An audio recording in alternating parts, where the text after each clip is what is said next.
Olá, uma ótima tarde. Nos próximos minutos você ficará bem informado sobre as principais notícias da igreja aqui no Aparecida Interessa ao Brasil. A família dos devotos constrói com amor o Santuário Nacional e nos ajuda a transformar vidas. Você faça parte também, ligue no 0300 210 1210 ou acesse a12.com/doação. E aparecidainteressa@tvaparecida.com.br. E este é o e-mail para que as ações de sua comunidade sejam notícias para todo o Brasil. Informe e evangelize conosco. O Fabrício Preto chega agora com as notícias das Pontifícias Obras Missionárias. Olá, Fabrício, boa tarde para você. Tarek, meu amigo, muito boa tarde. No próximo domingo, dia 28 de julho, será celebrado o Dia Mundial dos Avós e das Pessoas Idosas. Instituído pelo Papa Francisco em 2021, este dia quer lembrar e homenagear as pessoas idosas e os avós que têm uma grande importância na sociedade.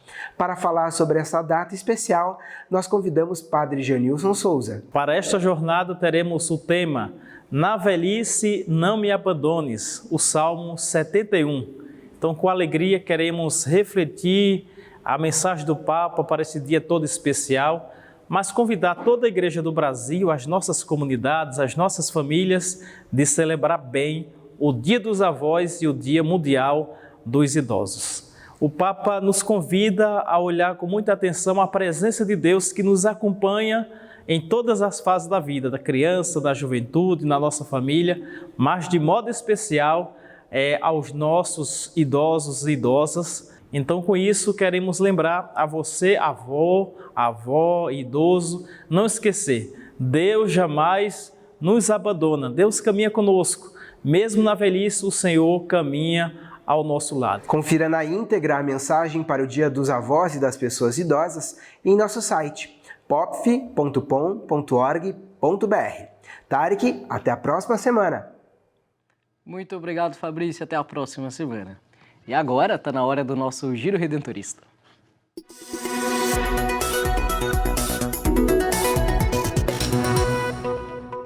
A primeira ordenação presbiteral da recém-criada província redentorista Nossa Senhora Aparecida foi realizada no último sábado, dia 20 de julho, em Guarulhos, aqui no estado de São Paulo.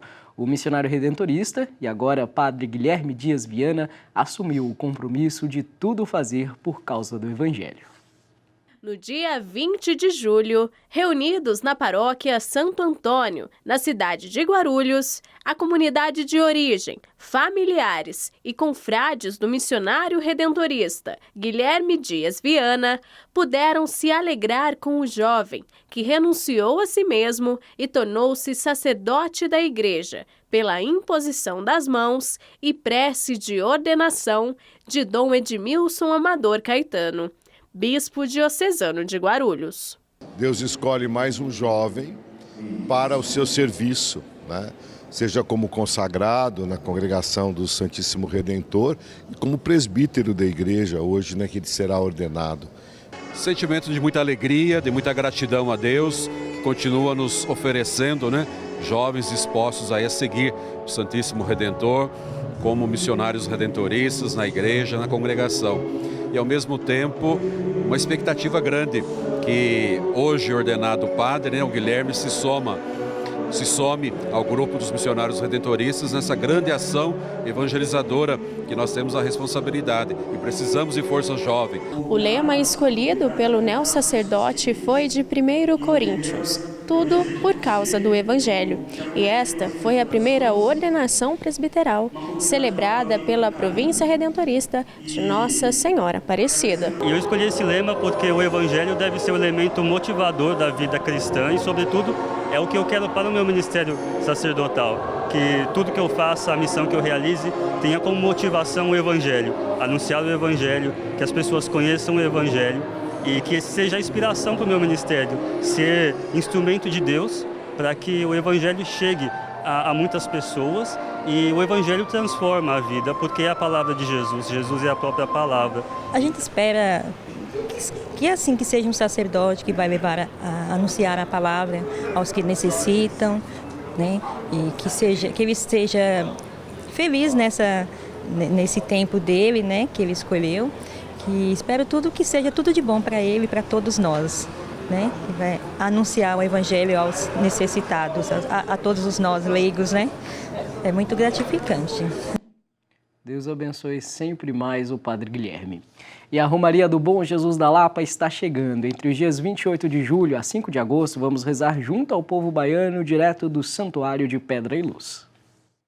Nós já estamos nas expectativas de começarmos o novenário em louvor ao Senhor Bom Jesus da Lapa, que começa dia 28 de julho até o dia 5 de agosto. E no dia 6, a grande festa da Transfiguração do Senhor. E para isso, nós já estamos na expectativa, nos preparatórios, praticamente tudo já está pronto. E quero lembrar que teremos algumas novidades. Dia 26, por exemplo, teremos um show lá no Espaço do Santuário Cultural, juntamente com a Codevasf. Para esse show, teremos a presença da Orquestra Sinfônica de Vitória da Conquista. Já no dia 27, teremos aqui na Praça da Bandeira o desfile das bandeiras dos estados do Brasil, para lembrar que todos os brasileiros são convocados a rezar conosco durante o novenário do Bom Jesus. E dia 28, às 19 horas, começaremos o novenário justamente aqui da esplanada do santuário. E assim, vamos refletir sobre o tema Bom Jesus, modelo de oração, louvor a Deus e amizade. Por isso, participe do novenário do Bom Jesus da Lapa através do meio de comunicação aí na sua casa, sentadinho no seu sofá, rezando conosco.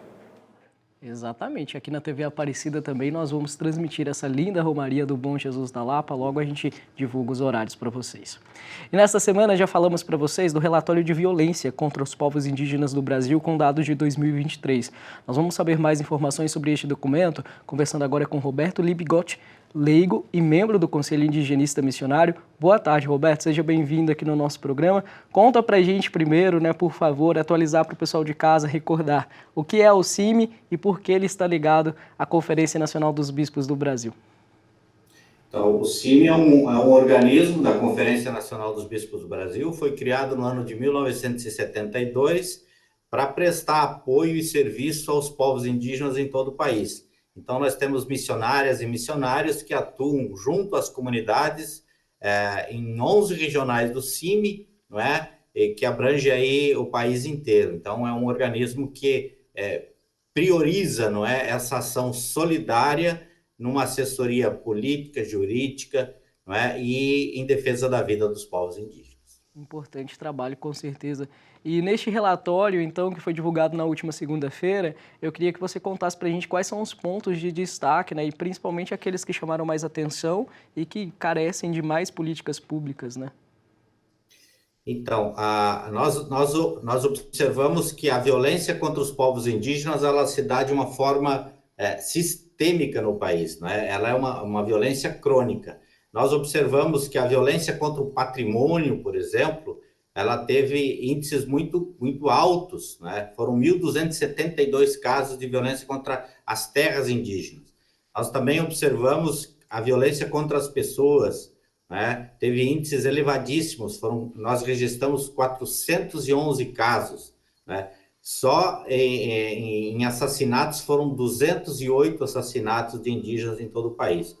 E nós observamos também a omissão do poder público e, dentre as omissões, não é, a mortalidade de crianças. Como a gente vê, foram 1.040 crianças que morreram por doenças que poderiam ter sido tratadas, né?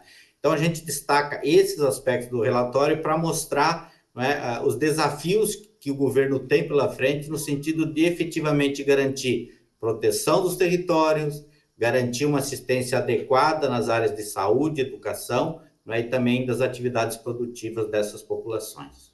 E, Roberto, as demarcações de terras indígenas seriam, uma solução aí para amenizar um pouco dessa questão da violência contra os povos originários? A terra é tudo na vida e na cosmovisão dos povos indígenas, né? Sem terra não há possibilidade de vida. E o governo precisa ter como prioridade na sua ação, né, no âmbito das políticas indigenistas, garantir, primeiro, a proteção dos territórios demarcados para que não sejam invadidos e deteriorados, destruídos por invasores.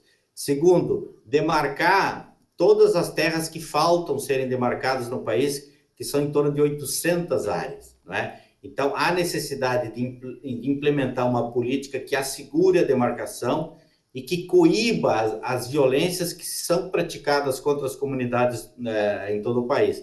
Nós observamos nos últimos dias, nos estados do Paraná, Mato Grosso do Sul e Rio Grande do Sul, ataques contra as comunidades que reivindicam a demarcação de suas terras.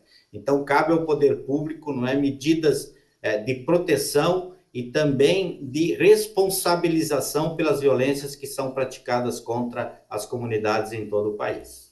Vale sempre a pena reforçar isso. E, Roberto, queria que você falasse para a gente também, né, como que as pessoas podem ter acesso a esse relatório e, rapidamente, deixe aí a sua mensagem para o pessoal de casa, né, como nós cristãos também devemos nos empenhar nesse assunto.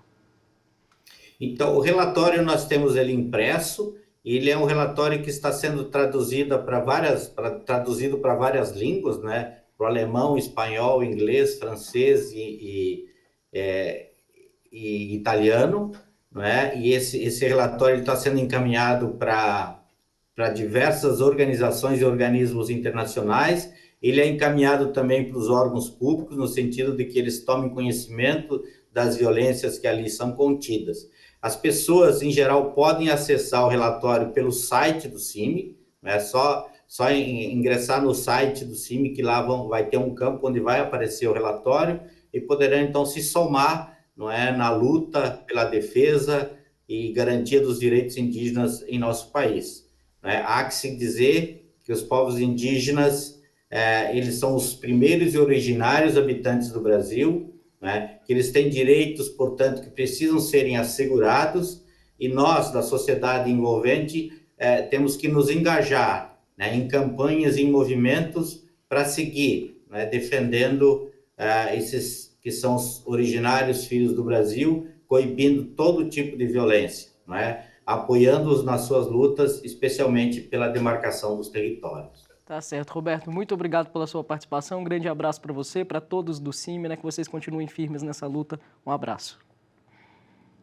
Pela oportunidade. Um abraço. E um abraço para você aí de casa também. Até amanhã.